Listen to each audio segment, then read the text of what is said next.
내가 바라던 건 아주 단순했어요. 그저 가족이라는 이름 아래 따뜻한 밥 한 끼를 함께 나누며 평범하게 살아가는 거. 하지만 말이죠.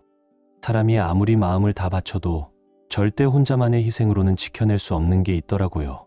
심지어 목숨 같은 것도 내어줬는데 돌아온 건 상상조차 못했던 차가운 배신이었죠. 오늘은 그 씁쓸하고 더러운 진실에 대해 이야기하려 해요. 누군가는 듣고 나서 믿기 힘들지도 몰라요. 하지만 이건 제가 온몸으로 겪은 진짜 제 이야기예요. 안녕하세요. 이제 40을 훌쩍 넘긴 인생의 후반을 향해 가는 여자입니다. 이렇게 제 얘기를 꺼내려니 낯설고 솔직히 좀 부끄럽기도 하네요. 그렇지만 아시잖아요? 가끔은 가족이나 친구보다 이름도 얼굴도 모르는 누군가에게 더 마음을 털어놓고 싶은 날이 있잖아요. 오늘이 바로 그런 날이에요. 그래서 용기 내어 제 인생의 한 조각을 여러분과 나눠보려 합니다. 저는 30 중반에 지금의 남편을 만났어요. 늦은 나이였지만 아이가 있는 따뜻한 가정을 만들고 싶다는 마음 하나로 결혼을 서둘렀죠. 그 시절엔 또래보다 한참 늦은 결혼이라 양가 어른들께서도 두 팔 벌려 반겨주셨어요. 특히 저희 부부 모두 아이를 간절히 바랐기에 그 서두름조차 모두가 기쁘게 받아들였고요. 무엇보다 시어머니는 열정적이셨어요. 시집 오신 이후로 손수장을 담그며 말 그대로 장독대를 지키며 살아오신 분이거든요. 명인이라는 타이틀은 없지만 그 손맛 하나만큼은 업계에서도 알아줬고 광고 한 번 안 해도 인터넷 주문이 밀릴 정도였죠. 남편은 연애할 땐 평범한 회사원이었어요. 하지만 결혼 후엔 어머님의 권유와 가업에 대한 책임감으로 장류 사업에 뛰어들었죠. 젊은 감각을 살려 온라인 유통망을 새로 만들고 대도시 매장을 관리하면서 사업을 배워갔어요. 문제는 그때부터였던 것 같아요. 남편은 바빠졌고 우리는 자연스레 주말 부부가 되었어요. 그런데 아이 소식이 오랫동안 없자 저는 시댁 근처로 이사하기로 결심했죠. 10살 넘게 다니던 직장도 정리했고요. 아무도 모르는 시골 동네, 낯선 공기, 낯선 시간 속에서 조금씩 천천히 제가 무너지고 있었어요. 맡은 일도 없고 하루 일과라고 해봐야 남편이 올 때까지 저녁상 차리고 다음날 다시 아침상을 준비하는 게 전부였어요. 그 사이사이엔 수십 개의 임신 테스트기를 혼자 들여다보며 희망 고문을 반복했죠. 제가 또 그렇게 적극적인 성격은 아니라 문화센터나 마을 커뮤니티 같은데 나가는 것도 쉽지 않았어요. 그러다 보니 하루, 이틀, 3일 말 한마디도 안 하고 지나가는 날들이 점점 늘어났고 결국엔 결혼 전엔 상상도 못했던 혼수를 시작하게 됐어요. 사람 그리움이라는 게 이렇게 아플 줄은 몰랐어요. 남편이 퇴근할 즈음이면 나는 마치 누군가를 손꼽아 기다리는 아이처럼 초조하게 현관문만 바라봤어요. 문이 열리는 순간 하루 종일 마음속에 쌓아뒀던 말들을 쏟아내고 싶었죠. 하지만 남편은 늘 피곤하다는 핑계로 내 말은 대꾸도 없이 흘려버리기 일쑤였어요. 넌 집에서 푹 쉬고 먹고 놀기나 하잖아. 그 말 한마디에 나도 모르게 쌓여있던 감정이 터져 나왔죠. 당신도 하루만 내 입장에서 살아봐. 친구 하나 없고 친정은 너무 멀고 하루 종일 시계만 보다 임신 테스트기만 들여다보는 게 얼마나 외롭고 서러운 줄 알아? 하지만 남편은 되레 비웃듯 말했어요. 그걸 호강에 초친다고 해. 나야 하루라도 쉬라는 말 들으면 소원이 없겠어. 그때부터였어요. 우린 대화마저 날이 서기 시작했고 사소한 말조차 서로를 찌르는 칼이 됐죠. 정말 우울증 올 것 같아. 사람하고 말을 너무 안 하니까 오후만 되면 목소리가 잠겨.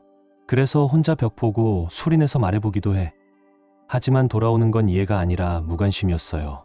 그럼 누가 따라오래? 합가 싫다고 한 건 너잖아. 너 좋다며 따라왔잖아. 아기 가지려면 어쩔 수 없었지. 어머님 눈치도 매일 받았잖아. 나 혼자 결정한 것도 아니야. 그래서 내가 죽어라 일하잖아. 집에 오면 좀 쉬고 싶은데 그 입에서 나오는 말이 목소리가 안 나온다는 소리야? 솔직히 말해서 남편의 말이 틀린 건 아니었어요. 하루 종일 밖에서 일한 사람 눈에 나는 그저 집에 있는 사람처럼 보였을지도 모르죠. 하지만 그런 말투와 태도는 너무나 서운했어요. 그렇게 마음은 점점 허해졌고 밤이 되면 여전히 저녁상을 차리고 말없이 밥만 먹는 날들이 이어졌어요. 우리 부부는 같은 공간에 있었지만 서로를 점점 잃어가고 있었죠. 그러던 어느 날 남편이 무슨 이야기를 시댁에 흘렸는지 모르겠지만 시어머니께서 느닷없이 나를 따로 부르셨어요. 그날따라 어머니의 표정은 이상하리만치 다정했고 평소의 단호한 느낌과는 사뭇 달랐어요. 아가야, 낯선 동네에 남편 하나 믿고 내려왔으니 많이 힘들지. 말은 안 해도 나도 내 마음 다 안다. 그 말에 나는 깜짝 놀라 손사래부터 쳤어요. 아니요, 어머님. 제가 감당해야 할 몫이라고 생각해요. 그런데 어머니는 눈을 떼지 않고 부드럽게 말씀하셨어요. 아니다. 내가 좀 더 일찍 챙겼어야 했는데 사업 핑계로 또 시자 들어가는 시어머니라는 이유로 일부러 거리를 뒀던 것도 있었어. 그 말에 이상하게 마음 한켠이 울컥했어요. 그 순간만큼은 남편보다 시어머니가 더 따뜻하게 느껴졌달까요. 이 집에서 그래도 날 사람으로 대해주는 건 이분이구나 싶은 위안 같은 게 스쳤어요. 그리고 전혀 예상치 못한 제안이 이어졌죠. 아가, 집에서 혼자 있는 것보단 우리 공장에서 가볍게 도와보는 거 어때? 힘든 일은 직원들이 하고 넌 직원 관리나 전표 정리, 거래처 연락만 좀 맡아줘. 당연히 월급도 줄 거고 부담되면 안 해도 돼. 그냥 내가 너 도와주고 싶어서 그런 거야. 너무도 뜻밖의 말이었기에 감사하면서도 망설여졌어요. 시어머니가 사장인 회사에서 일한다는 게 괜히 잘못 들어가면 내내 눈치만 보며 숨막히게 살아야 할까봐 두렵기도 했거든요. 내 표정을 읽으셨는지 어머니는 오히려 더 조심스럽게 말을 이어가셨어요. 재혁이가 너 요즘 너무 외로워 보인다고 하더라. 그래서 내가 뭔가 해주고 싶었어. 부담은 정말 갖지 마. 그 말에 나는 조심스럽게 고개를 끄덕였어요. 사실 겁도 났지만 그 순간만큼은 어머니의 마음이 진심 같았거든요. 그럼 어머님, 저 한번 해볼게요. 잘할 수 있을진 모르겠지만 저를 그렇게 생각해 주셔서 감사해요. 나는 한참을 망설이다가 조심스럽게 고개를 끄덕였어요. 그럼 어머님, 한번 해볼게요. 처음이라 두렵긴 하지만 어머님께서 저를 그렇게 생각해 주시니 용기 내어보겠습니다. 그 말을 듣는 순간 시어머니의 얼굴엔 미소가 번졌어요. 그래, 잘 생각했다. 서울에서 회사 다니던 것보다 훨씬 쉬울 거야.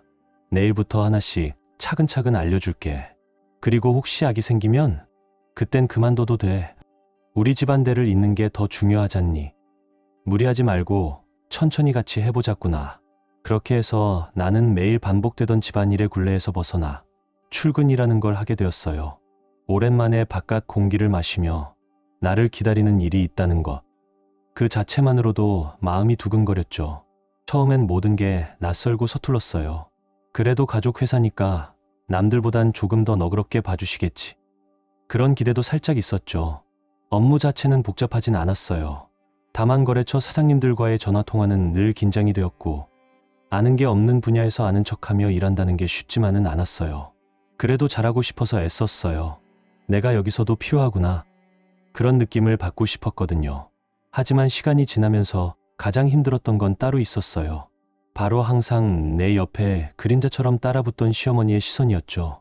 물론 돈이 오가는 일이니 실수는 안 되겠지만 어떤 때는 마치 내가 실수만 하길 기다리는 눈빛처럼 느껴질 정도였어요.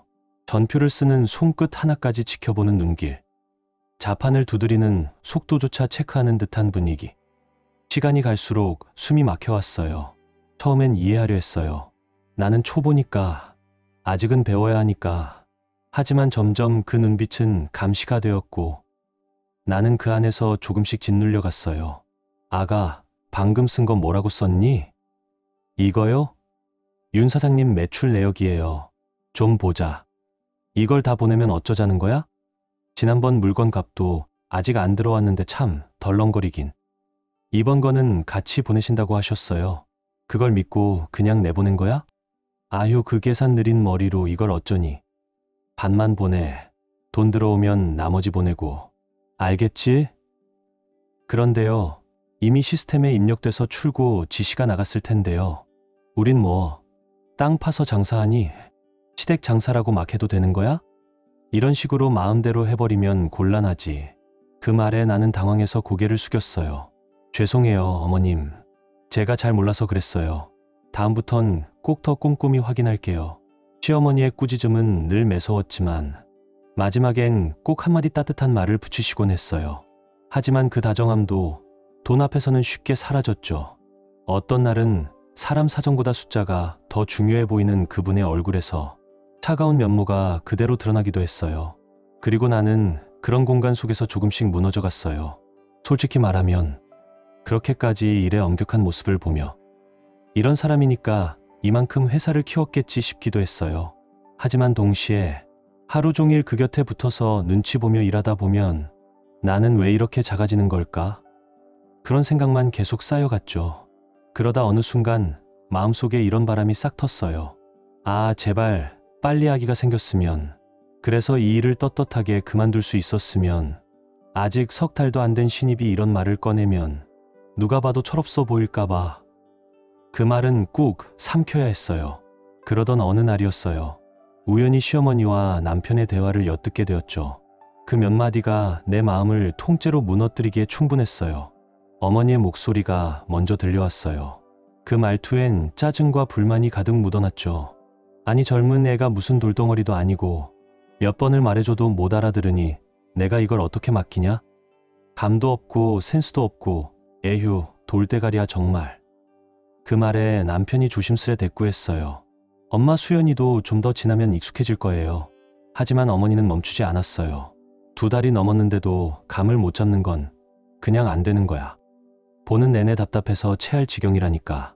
그리고 잠시 정적이 흐른 뒤 더 충격적인 말이 이어졌어요. 근데 애는 아직도 소식 없어? 혹시 그 애가 문제 있는 거 아니야? 머리도 둔한데 몸까지 둔하면 대체 뭐가 남아? 애도 못 낳을 거면서 왜 우리 집에 시집을 온 거야? 그 순간 심장이 덜컥 내려앉았어요. 이 일, 처음엔 날 위한다는 명목으로 시작했는데 결국 돌아오는 건 멍청하다, 쓸모없다, 애도 못 낳는다는 말뿐이었죠. 더 참을 수 없어서 나는 일부러 발소리를 내며 문을 열었어요. 혹시라도 내가 듣고 있다는 걸 알면 미안해하지 않을까? 그런 헛된 기대 하나 남아있었던 거예요. 하지만 어머니는 아무렇지도 않게 환하게 웃으며 말했어요. 어우, 우리 아가 오늘 하루 힘들었겠다. 월 초랑 월말이 제일 바쁘잖니. 고생했지? 그 순간 등골이 서늘해졌어요. 방금 전까지만 해도 내 험담을 하던 사람이 눈빛 하나 안 바뀌고 다정하게 말을 건네다니. 어떻게 사람이 이렇게 돌변할 수 있지? 집으로 돌아오는 길 수많은 생각이 꼬리를 물었어요. 내가 너무 예민한 건가? 그 자리에서 말도 못하고 나온 내가 더 바보인 건가? 결국 밤이 되어 남편에게 말을 꺼냈어요. 당신이랑 어머님 이야기 전부 다 들었어요. 하지만 남편은 놀라기는커녕 그저 어깨를 으쓱이며 말했어요. 그게 뭐가 어때서? 엄마가 그냥 답답해서 푸념한 거지. 푸념을 며느리 욕하면서 해요? 그걸 듣고도 아무 말 안 한 게 당신이야? 순간 화보다 실망이 더 컸어요. 차라리 미안하다고 엄마를 말리지 못했다고 말했으면 덜했을 텐데. 엄마가 시골 분이잖아. 시스템 같은 건 잘 몰라서 그런 거지. 그럼 당신이 가르쳐드렸어야죠. 나 진짜 장 얘기만 꺼내도 내가 뭐라도 훔쳐갈 사람인 것처럼 쳐다보시잖아요. 그냥 궁금해서 물은 건데도 설마 엄마가 그러시겠어? 얼굴을 못 봤으니까 그렇게 느낀 거겠지. 그 말에 나는 조용히 물었어요. 당신 어머님 정말로 이 사업 우리에게 물려주실 생각 있는 거예요? 그냥 이용만 하려는 건 아니고요? 남편은 그제야 목소리를 높였어요. 야, 그건 좀 심한 말 아니야? 내가 아들이잖아. 그럼 나 말고 누구한테 줘? 우리 엄마 그런 사람 아니야. 그 대답을 듣는 순간 가슴 한가운데서 무언가 쿵 하고 꺼져내렸어요. 아, 이 사람은 결국 끝까지 내 편이 되어주지 않는구나. 그날 이후 싸움은 반복됐다. 이혼이란 말도 서서히 머릿속에 떠올랐다. 하지만 그런 이혼 생각조차 한순간에 사라질 일이 곧 내게 찾아오게 될 줄은 몰랐다. 남편은 결혼 전부터 당뇨를 앓고 있었는데 그걸 알면서도 무심하게 방치해둔 게 화근이 됐다. 결국 신장에 무리가 가더니 소변조차 배출이 안 되는 요독증까지 와버렸고 그제야 부랴부랴 병원으로 끌려갔다. 병원에서 들은 진단은 평생 잊지 못할 청천벽력 같은 말이었다. 만성 신부전입니다. 의사는 말했다. 남편의 신장은 이미 10% 미만으로 기능이 떨어졌고 지금부터는 일주일에 몇 번씩 투석을 받으며 살아야 한다고. 아직 젊은데 벌써부터 투석에 의지하며 살아야 한다니. 눈앞이 캄캄했다. 막막하고 무서웠다. 의사 말로는 투석이 수분과 노폐물 배출은 도와주지만 혈관과 다른 장기에 생길 합병증은 막아주지 못한다고 했다. 가장 효과적인 치료는 역시 신장 이식이었다. 집에 돌아오자 남편은 생각보다 훨씬 더 무너져 있었다. 난 죽어도 투석은 못해. 일주일에 몇 번씩 병원 다니다 보면 일도 못하고 몸은 망가질 테고 애는 누가 낳고 돈은 누가 벌어? 그렇게 사느니 그냥 죽는 게 낫지 않겠어? 나도 남편 말에 고개가 끄덕여졌다. 이대로 투석에 기대 사는 삶을 감당할 자신이 없었다. 그러니 결국 우리가 선택할 수 있는 길은 단 하나, 신장 이식이었다. 공여자 조건을 알아보니 나밖에 없었다. 나이도, 신장 기능도, 질병 유무도 딱 맞는 사람이. 시어머니는 연세가 많아 안 됐고 시동생은 남편처럼 당뇨를 앓고 있었다. 남편은 어느 날 밤 울먹이며 제 손을 잡았다. 당신 단 한 번만 나 좀 살려줘. 내가 평생 이 은혜 갚을게. 엄마 일도 뭐든 다 내가 맡고 당신 힘들게 안 하고 진짜 평생 당신만 바라보고 살게. 나 좀 살려줄 수 없겠어? 그 말에 난 말없이 고개를 숙였다. 선뜻 말은 안 나왔지만 마음 한구석이 흔들리고 있었다. 나도 겁이 나서 그동안 말 못했어. 근데 검사 받아볼게. 결과 괜찮으면 신장 하나 줄게. 진짜야? 평생 내가 모시고 살게. 이런 와이프 어딨어? 당신 진짜 내 복이야. 너무 고마워. 며칠 뒤 시어머니가 소식을 들었는지 맨발로 뛰어들어오셨다. 우물범벅이 된 얼굴로 바닥에 주저앉아 내 손을 붙잡고 흔들며 말했다. 아가야, 그동안 내가 못되게 군 거, 마음 상하게 한 거 다 용서해줘. 나 정말 진심으로 고맙다. 내가 가진 거 다 줄게. 이 은혜 절대 안 잊을게. 난 그 손을 조심스레 잡아 일으켜 세우며 말했었다. 이래서 가족이고 부부 아닌가요? 어렵고 힘든 때 서로 살펴주는 게 당연한 거예요. 검사 전날까지도 난 네이버 카페랑 맘카페에 올라온 후기들을 밤새 검색했어요. 이식 사례, 공여자의 회복 속도, 부작용까지, 긴장과 불안, 그리고 주변 사람들의 걱정까지. 마음속엔 복잡한 감정들이 소용돌이쳤다. 1차, 2차 검사를 마치고 일주일이라는 긴 기다림. 그 시간은 가족 모두에게 피가 말리는 고통의 시간이었다. 그리고 마침내 결과가 나왔다. 이식 적합합니다. 공여 가능해요. 그 말 한마디에 숨이 멎는 줄 알았다. 수술은 생각보다 훨씬 순조로웠고 남편도 나도 건강하게 퇴원할 수 있었다. 그날 시어머니는 내게 퇴원 선물로 금일봉을 건네며 말했다. 고생 많았다, 아가야. 정말 넌 우리 집 보물이다. 물론 그 돈보다 더 값졌던 건 내가 나 자신에게 처음으로 느낀 자부심이었다. 아, 나 진짜 누군가의 생명을 살려낸 사람이구나. 그때 처음 나는 내 삶을 스스로 기특하다고 느꼈다.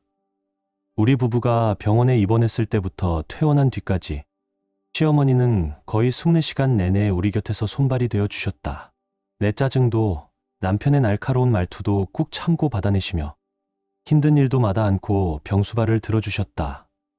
그 덕분에 나는 몸조리를 편히 할 수 있었고 솔직히 그런 시어머니의 모습에서 처음으로 사람 냄새를 느꼈다. 하지만 남편은 회복이 되자마자 다시 일을 시작했다.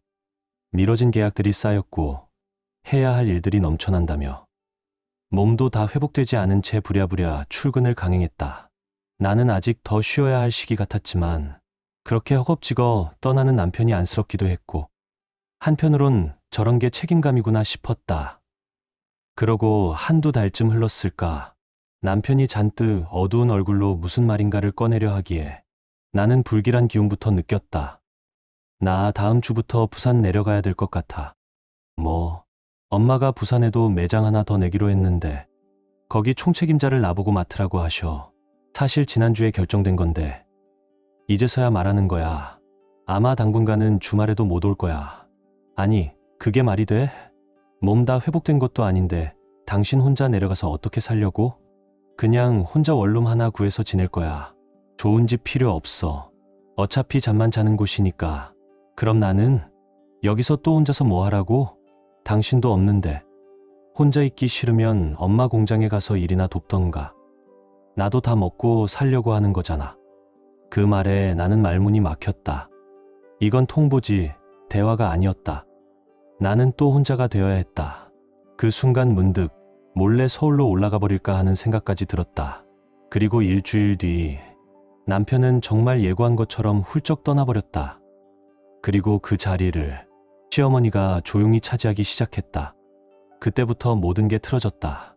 내가 남편에게 신장을 내어주던 날, 평생 갚겠다고 말했던 그 사람이 이제 와선 마치 그 순간만을 기다린 듯 내게 집안일을 떠맡기고 공장에 끌어내며 종처럼 대하기 시작했다. 이제 본격적으로 장 담그는 법도 배워야지. 우리 집 며느리라면 당연히 알아야 하는 거야. 나는 속으로 중얼거렸다. 남편이야 가업가업 떠들었지만 나는 이 집 재산에도 장 담그는 법에도 별 관심 없었는데 이 시골에서 친구도 없이 매일 장독대만 닦으며 늙어가고 싶지도 않아. 그렇게 몇 달을 버티다가 나는 결국 입을 열었다. 어머님, 저 이제 그만두고 싶어요. 더는 못하겠어요. 그 말이 끝나기가 무섭게 시어머니는 그간 쌓아둔 감정을 폭발시키듯 소리쳤다. 뭐, 이제 와서 못하겠다고? 신장 준 걸 그렇게 계속 말하면 내가 얼마나 부담스럽겠니? 내가 우리 집 며느리 자격이 된다고 생각해? 오냐오냐 하니까 아주 대들고 난리네. 병수발 다 들어주고 챙겨줬더니 넌 은혜도 모르는 애야. 그 순간 머리가 하얘졌다. 아, 이 모든 게 계획이었구나. 날 이용할 만큼 이용하고 결국 내가 지쳐서 스스로 나가게 하려는 거였구나. 그리고 남편에게 전화해 이 모든 이야기를 털어놓았다. 그런데 돌아온 건 더 큰 대신이었다. 너 인간성이 왜 그 모양이냐? 신장 하나 준 게 그렇게 대단한 거야?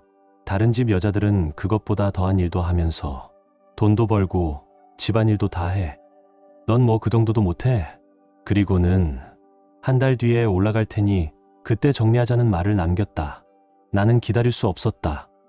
도저히 이대로 당하고만 있을 수는 없었다. 그렇게 나는 남편을 찾아 부산으로 내려갔다.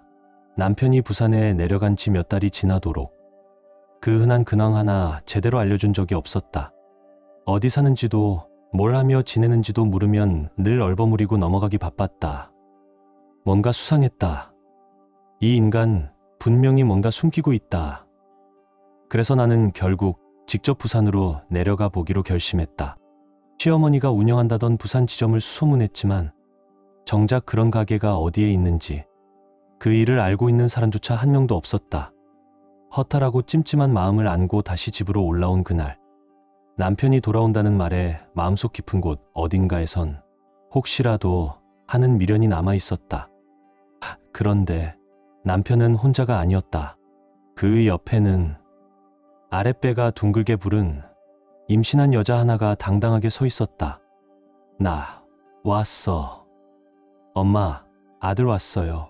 그리고 그 여자는 환하게 웃으며 말했다. 안녕하세요. 처음 뵙겠습니다. 조은정이라고 해요. 순간 피가 거꾸로 솟는 기분이었다. 내가 이 상황을 오해하고 있는 건가? 그럴 리 없지. 하지만 더 끔찍한 건 남편의 다음 행동이었다. 내가 얼굴이 하얗게 질려 묻자 저 여자 누구야? 지금 뭐 하는 거야? 그는 대답은커녕 도리어 그 여자를 내게 소개했다. 은정아, 인사해. 여기 내가 말한 내 아내 수연이. 뭐라고? 그때부터 나는 점점 이성의 끈을 잃어갔다. 지금 장난해? 이 여자 누구냐고, 대체 누구냐고. 내 목소리가 격해지자 시어머니가 날 끌고 사무실 안으로 밀어넣더니 당당하게 말했다. 얘, 너 은정이 안 보여? 얘 임신 중이잖니. 목소리 그렇게 지르면 어떡해. 뱃속 아기 떨어지면 내가 책임질 거야? 뭐라고요? 그래, 은정이가 우리 재혁이 애를 가진 귀한 몸이야. 내가 못 해준 거 우리 은정이가 해줬잖아. 그럼 쌍방 다 해결된 거지 뭐. 어머님, 이걸 알고 계셨어요? 그래, 알고 있었지. 넌 임신도 못하잖아. 너도 내 콩팥 떼줬잖니. 그럼 서로 할 거 한 거지. 그 말에 나는 눈이 뒤집혔다. 이게 지금 사람한테 할 말이에요? 신장을 준 사람한테. 내가 누구 때문에 이 꼴이 됐는데. 남편은 아무 대답도 하지 않고 한숨만 내쉬었다. 그 얼굴엔 미안함보다 체념이 먼저 내려앉아 있었다. 아휴 뭐, 엄마 말이 다 맞지. 그냥 그렇게 됐어. 그 순간 내 안에서 무언가 탁 하고 끊어졌다. 말도 안 되는 상황, 그걸 너무도 담담하게 받아들이는 남편. 나는 더는 참을 수 없었다. 나는 이 시골에 묶여서 종처럼 살았고 신장까지 내뒀는데도 팔 하나 떼주고도 당신 하나 믿고 버텼는데 넌 그새 다른 여자랑 바람나서 애까지 만들어와. 내가 소리치는 사이 시어머니가 달려와 내 뺨을 세차게 후려쳤다. 놀람과 아픔보다 배신감이 먼저 밀려왔다. 정신 나간 년이 어디서 남편이랑 시애미 앞에서 고래고래 소리를 질러. 우리 손주라도 잘못되면 내가 책임질 거야. 나는 뺨을 감싸며 물었다. 지금 저 때리신 거예요? 시어머니는 대수롭지 않게 고개를 끄덕이며 말했다. 그래, 맞았어. 왜? 너랑 은정이는 급이 달라. 은정이는 의사야. 너랑 어떻게 갔니? 그 말에 나도 더는 참지 않았다. 치과 의사면 뭐요? 당신 아들은 유부녀 두고 바람피운 바람둥이고 그 여자도 뻔뻔한 상간녀잖아요. 그렇게 자랑스러우면 온 동네에 떠들어 보세요. 신장 떼준 아내 내쫓고 상간녀랑 아들 낳는다고요. 내 말이 끝나자 지금껏 조용히 있던 여자 은정이가 입을 열었다. 그 표정엔 여유가 넘쳐 흘렀다. 형님, 뱃속 아기, 아들이래요. 이 집안대는 걱정 안 하셔도 되겠어요. 나는 정신이 아찔했다. 형님, 지금 나한테 형님이라고 부른 거야? 그녀는 능청스럽게 웃으며 덧붙였다. 네, 전 이 집안 돈 보고 들어온 거 맞고요. 전 직업 있고 이 사람은 돈 있고 뭐 서로 윈윈이죠. 형님도 감정 말고 머리 굴려보세요. 말끝마다 비수 같았다. 그 말들 모두가 나를 조롱하고 있었다. 그리고 결정적인 한마디, 형님은 애 못 낳잖아요. 대신 신장 하나 줬고 이 사람은 그걸로 살았고 결국 주고받은 거죠. 인생 원래 그런 거잖아요. 그 말을 들은 시어머니는 오히려 흐뭇하단 듯 고개를 끄덕였다. 아이고, 역시 우리 은정이. 의사답게 말도 조리 있고 똑 부러지네. 재여가, 얼른 은정이 모셔라. 남편은 아무렇지도 않게 은정의 손을 잡고 안으로 들어가려 했다. 그 순간 나는 이성을 놓고 말았다. 나는 그대로 은정의 머리채를 붙잡아 끌어당겼다. 어딜 들어가? 아직 내 얘기 안 끝났어. 이렇게 뻔뻔하게 다 끝났다고 생각했어. 그 장면에 놀란 남편이 다가와 내 머리카락을 거칠게 잡아당기며 외쳤다. 미쳤어? 지금 내가 상황 파악이 안 돼? 내가 뭔데 이 여자한테 손대. 그 순간 마당엔 정적이 흘렀고 나는 머리채가 휘날린 채 그 자리에 무너져 주저앉았다. 그리고 세 사람은 아무 일 없다는 듯 나를 지나쳐 안으로 들어가 버렸다. 나는 멍하니 앉아 있다가 결국 혼자 집으로 돌아왔다. 밤새 잠도 못 자고 머릿속엔 끝없이 복잡한 생각들이 교차했다. 결론은 늘 같았다. 저 여자, 아이만 낳으면 날 빈털터리로 내쫓을 거야. 그때부터였다. 분노가 두려움을 눌렀고 나는 더 이상 피해자로만 남지 않겠다고 결심했다. 다음 날 죽기보다 쉬웠지만 난 증거를 수집하기 위해 다시 공장으로 갔다. 그 순간부터 시어머니는 상간녀 은정을 당당히 옆에 끼고 앉아 노골적으로 나를 구박하기 시작했다. 빈 깡통처럼 애도 못 낳는 주제에 몸이라도 부지런히 놀려서 보탬이 되어야지, 안 그래? 어머님, 형님한테 너무하세요. 아기 놀래요. 아이고, 우리 의사 며느님, 우리 미래의 의사 손자, 할미가 미안해. 출산하면 내가 일할 수 있는 작은 치과라도 내서 도와줄게. 그러니까 좀만 참자. 야, 넌 뭐 또 멍하니 서 있어? 기름이나 얼른 만들어 와. 나는 말문이 막혔다. 이건 인간의 탈을 쓴 짐승들이었다. 그 후 며칠, 나는 남편의 불륜과 시어머니의 폭언을 몰래 녹음하고 핸드폰 내시지며 사진을 증거로 수집했다. 그리고 그날 밤 결심을 굳혔다. 이대로 물러날 순 없다. 이혼만으론 부족해. 이 집구석이 나에게 했던지 그대로 돌려줘야 해. 나는 조용히 핸드폰을 꺼내 시어머니와 경쟁하던 김 사장에게 전화를 걸었다. 김 사장님, 안녕하세요. 그동안 잘 지내셨죠? 김 사장은 늘 우리를 시기하던 인물이었다. 무엇보다 시어머니의 장 비법에 대한 집착이 유명했다. 제가 시어머니의 레시피로 사장님과 동업을 좀 해보고 싶은데요. 잠깐 만나서 얘기 나눌 수 있을까요? 김 사장은 망설임 없이 당장 보자고 했고, 만남 자리에서 그는 이렇게 말했다. 그 레시피만 넘겨주면 무엇이든 다 들어주겠습니다. 나는 웃었다. 저한텐 단 하나뿐이에요. 그 집안을 무너뜨리는 것. 그거면 충분해요. 그리고 나는 시어머니의 금고에서 복사해둔 레시피 노트를 꺼내 그에게 건넸다. 절도라고? 그래, 불법 맞다. 하지만 이 인간들이 내 몸에서 신장을 도둑질해간 건 그보다 더한 짓이었다. 그 다음엔 그동안 내가 관리했던 거래처들에 하나하나 연락을 돌렸다. 더 좋은 가격에 똑같은 품질의 장을 원하시면 이쪽으로 옮기세요. 평소 시어머니의 거친 태도에 불만이 많던 거래처 사장들은 처음엔 망설이다가 하나둘 김 사장과 연결되기 시작했다. 그렇게 나는 복수의 칼을 조용히 하지만 정교하게 들었다. 나는 그 여자를 머리채를 질질 끌어 현관 밖으로 내쫓았다. 그리고 그대로 경찰에 신고해 접근 금지 명령까지 받아냈다. 2번 다시 내 인생에 얼씬도 하지 마. 그 말과 함께 나는 내 손으로 문을 쾅 닫았다. 남편에게는 이혼 소송으로 승소했고 위자료와 함께 재산 분할도 받아냈다. 그리고 곧바로 그 상간녀에게도 손해배상 소송을 걸었고 법원은 정당하게 나의 손을 들어주었다. 그 여자 은정이라는 이름의 치과 의사는 정신없이 내게 연락을 해왔다. 저도 속은 거예요. 이 집안 사람들 다 똑같은 인간들이에요. 전 돈 보고 들어온 건데 이젠 저도 다 잃고 빈털털이에요. 같은 고통을 겪었잖아요. 한 번만 봐주면 안 돼요? 나는 말없이 전화를 끊었다. 그 말들은 내게는 웃기지도 않은 자기 연민일 뿐이었다. 그렇게 긴 소송의 터널이 끝났다. 처음엔 그 집안에 내 발로 들어갔지만 결국 내 몸 하나, 마음 하나 모두 빼앗기고 풀려나와야 했다. 하지만 적어도 나는 그 대가만큼의 복수를 하고 나왔고 그 모든 걸 끝낸 지금 나는 드디어 진짜 자유를 손에 넣었다. 그렇게 떵떵거리던 집안이 한순간에 무너지는 걸 눈으로 보고 있자니 인생 참 별거 없구나 싶었다. 그들에게 복수했다는 기쁨보다도 나는 내가 더 이상 그들과 아무 상관없는 존재가 되었다는 게 가장 후련했다. 그 끔찍했던 시간도 이제는 이렇게 담담하게 꺼내 이야기할 수 있게 되었다. 생각조차 하기 싫던 날들에서 나는 벗어났다.